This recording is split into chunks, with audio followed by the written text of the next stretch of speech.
A responsabilidade sobre segurança no trânsito cada vez mais deve ser entendida como sendo de todos, motoristas e pedestres. E sobre este assunto nós vamos conversar agora com o desembargador Orlando Reman Júnior, ele que é presidente da 12ª Câmara Civil do Tribunal de Justiça do Rio Grande do Sul. Seja bem-vindo. Muito obrigado e obrigado pela oportunidade que tenho nesse programa, nesse espaço. Ok, é um prazer recebê-lo, até porque hoje nós vamos falar principalmente sobre o papel do pedestre no trânsito, que eu acho que é muito importante, não é? Nós falamos muito sempre sobre o motorista, mas o pedestre também tem que ter cuidados, ele deve manter obediência ao Código de Trânsito. Então, nós vamos falar sobre o papel do pedestre, até mesmo quando é demonstrada que a culpa de algum acidente se deu devido à imprudência de algum pedestre, e isso está previsto na lei. Exatamente. Eu até gostaria de fazer, então, suscitar uma questão preliminar, que o Tribunal de Justiça é aquele responsável por julgar os recursos das sentenças, inclusive relativos à indenização em acidente de trânsito, né? Eu atuo numa Câmara Civil, então a minha parte, o que me toca examinar é justamente essa responsabilidade civil, não a penal. E são apenas duas câmaras no Tribunal de Justiça que examinam essa matéria, dentre outras, né, 11ª Câmara Civil e 12ª Câmara Civil. Então, de certa forma, é possível, como são 8 desembargadores atuando nessas duas câmaras, é possível, tanto quanto se pode examinar, embora sejam questões fáticas, tentar estabelecer certos parâmetros para o julgamento e estabelecer precedentes e, a partir desses precedentes, examinar todos os outros casos que vão surgindo. Já é importante também destacar que a responsabilidade penal é diversa da responsabilidade civil.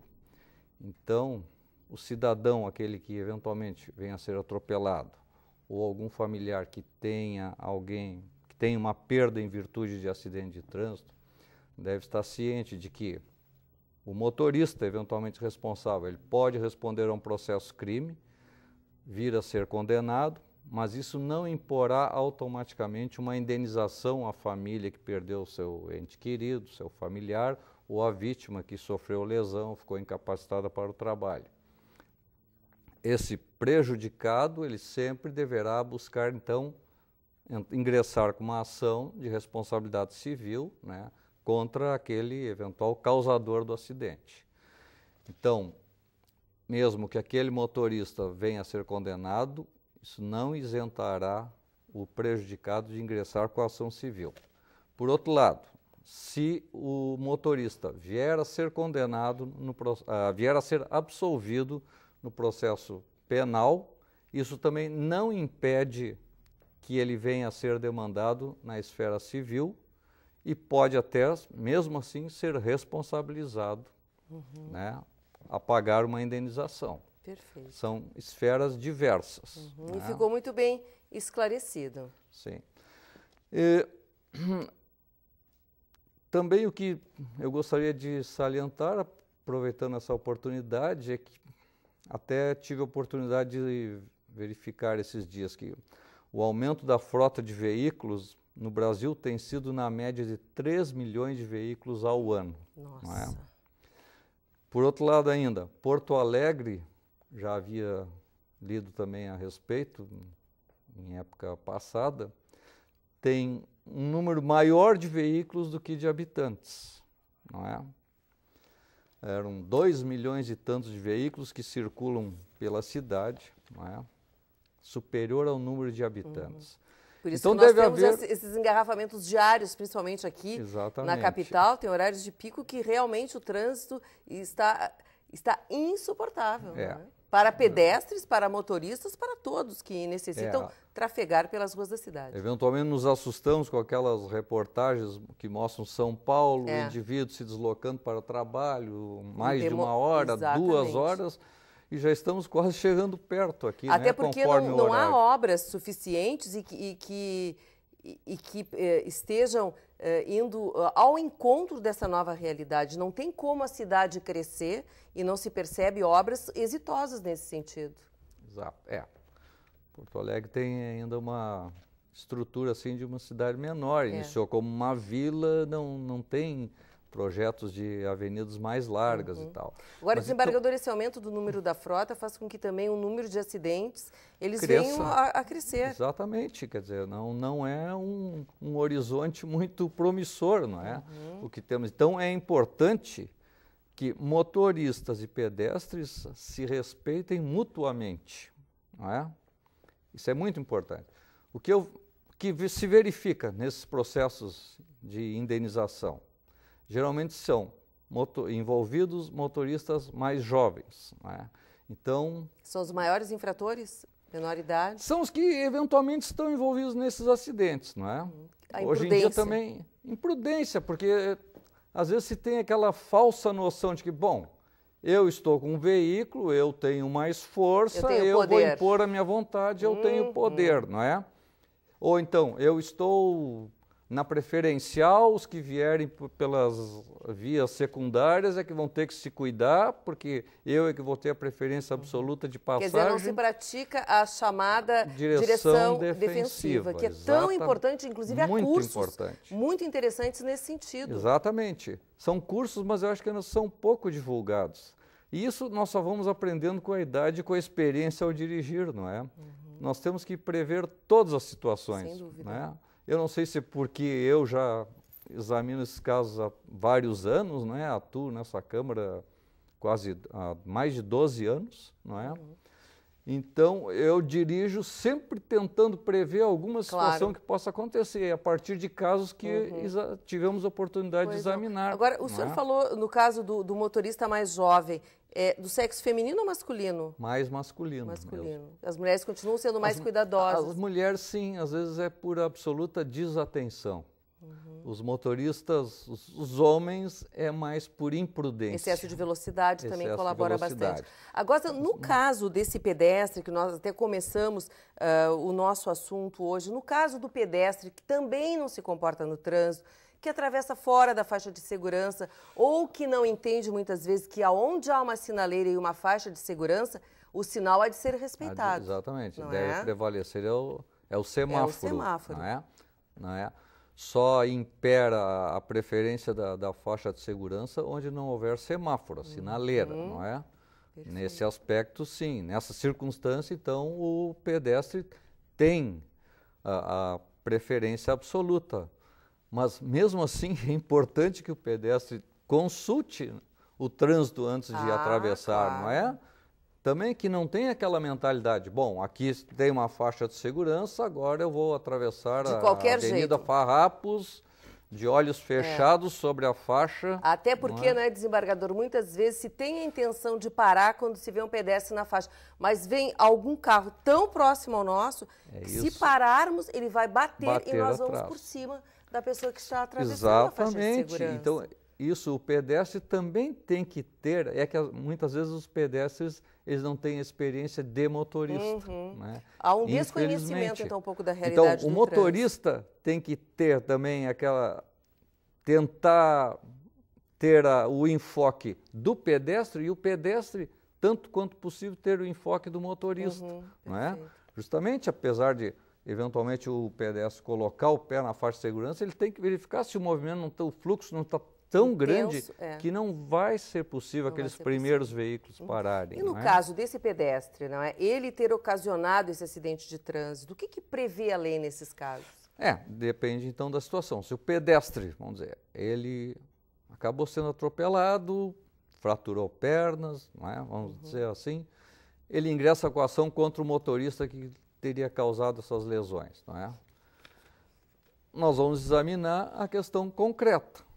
Então, vamos aproveitar essa situação da faixa de segurança com um semáforo, não é? Vai haver ali, vão ser ouvidas testemunhas, eventuais pessoas que presenciaram, não é? Muitas vezes essas pessoas, isso é importante também destacar, a testemunha de acidente de trânsito, ela não está preparada para acompanhar o que exatamente aconteceu. Geralmente ela é tomada de surpresa, não é? Então, ela vai tentar transmitir a sua impressão pessoal, que às vezes pode nem ser a mais fidedigna. Quer dizer, nós temos que nos prender ao fato em si, E o juiz, sem a tribunal, nossa impressão do fato, né? Exatamente, o juiz e o tribunal vão examinar aquela prova que foi trazida para o processo. Até pode ser que a situação real tenha sido bem diferente, mas se não se conseguir provar qual foi a real situação ocorrida, pode vir o... Então, nessa situação, faixa de segurança com semáforo, vamos dizer, todos nós temos, às vezes, um lapso de desatenção, não é? Às vezes estamos pensando em outra coisa, chamado vamos branco, atravessar... Né? Desembargador branco, exatamente. Assim, total, apaga. Vai atravessar e o sinal estava vermelho para o pedestre, não é?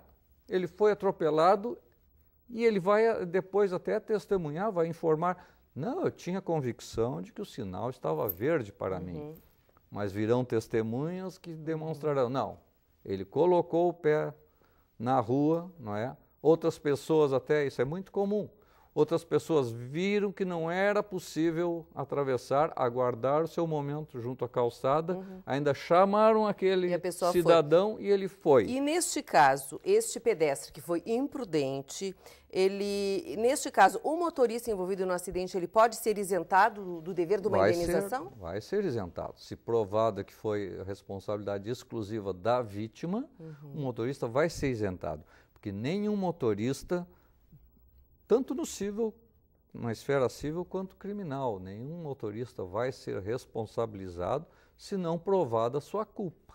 Perfeito. Ainda, embora existam, às vezes, conforme a situação, o que se chama a teoria do risco, vamos dizer, o empresário, pelo risco da sua atividade, os danos que ele vier a causar, vamos dizer, ao meio ambiente, ainda que sem culpa, mas que causem objetivamente danos ao meio ambiente, ele tem que indenizar.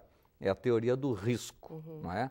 Agora, em acidente de trânsito, é necessário que se prove a culpa do motorista, aquele que causou as lesões ou causou a morte de alguém.